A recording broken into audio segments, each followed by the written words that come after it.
The thing is,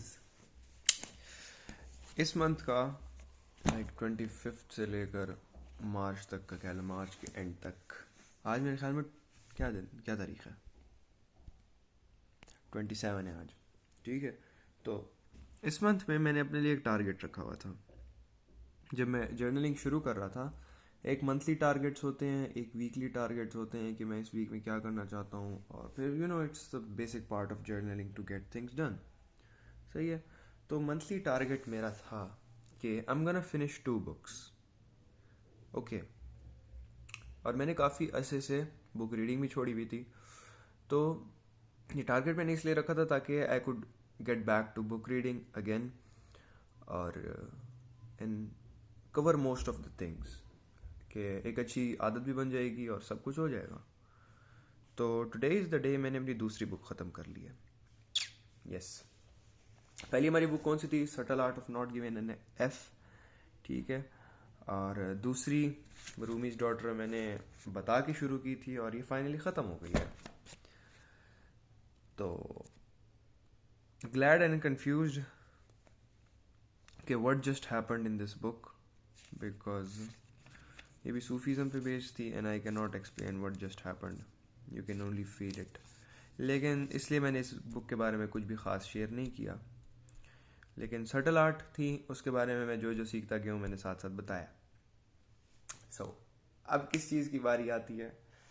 अब बारी आती है द गिफ्ट वाली book, my treasure, meditations by Marcus Aurelius. इसके मैं एक एक पेज के बारे में जो आराम से, इस बुक पे मैं अगर पूरा महीना भी लगा दूंगा ना, मुझे कोई फ़र्क नहीं पड़ता उस चीज़ का। मैंने इस महीने 2 बुक्स ख़त्म किए and that's like 450 pages totally absorbed, या शायद उससे भी ज़्यादा, 500 कर लो, ठीक है। लेकिन this is like only 122 pages, शायद 123 पेजेस। लेकिन इस पे मैं होपफुली इंशाल्लाह महीना लगाऊंगा कम से कम, because I really want to read it thoroughly,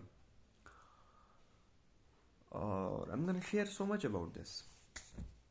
तो achievement again, and it's one of those achievements जो कि तुम करो लेकिन तुम्हें एक टाइप की खुशी नहीं मिलती। It leaves you with the feeling of staying empty for a while. Because spoil नहीं करूँगा मैं ये कि क्या हुआ इसके अंदर, because that wouldn't make you read it, ठीक है। बिकॉज आखिर में क्या हो जाता है तो फ़ायदा ही नहीं हुआ ना। लेकिन if you want to read it, do read this. It's Rumi's daughter, written by Muriel मफ्रॉय।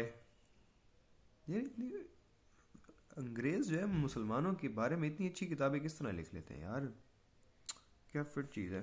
लेकिन खैर, इसके बाद मैं मार्कस ऑरेलियस के बाद एक और किताब लूँगा, me and Rumi. It's basically autobiography of Shams Tabrez. तो इंशाल्लाह वो पढ़ूँगा मैं, और बाकी शेयर होता रहेगा सब कुछ, बिकॉज दूसरों को समझाने से, दूसरों को, अपने लिए मेरा, खुद को समझा रहा हूँ मैं, ये समझाने से एक तो बात अच्छी समझ आती है, अच्छे से एब्जॉर्ब हो जाती है। तो this was the only reason of making this journal, कि अगर मैं कैमरा के सामने वीडियो रिकॉर्ड करूँगा तो मैं अच्छे से एब्जॉर्ब कर पाऊँगा खुद, and it's gonna help me. बस that was the only reason. तो कल से होपफुली न्यू बुक स्टार्ट करेंगे। I am feeling so empty right now. Book ख़त्म हो गई है, पता नहीं क्या हुआ है आखिर में। आधी से ज़्यादा बातें जो है ना, इंसान को 2 3 बार पढ़नी पड़ती हैं इन सूफीज़म वाली बुक्स में, बिकॉज एक नॉर्मल इंसान, मुझ जैसे नॉर्मल इंसान को समझ ही नहीं आती, तो मुझे बार बार पढ़ के एब्जॉर्ब करनी पड़ती है। लेकिन इट्स गुड यार।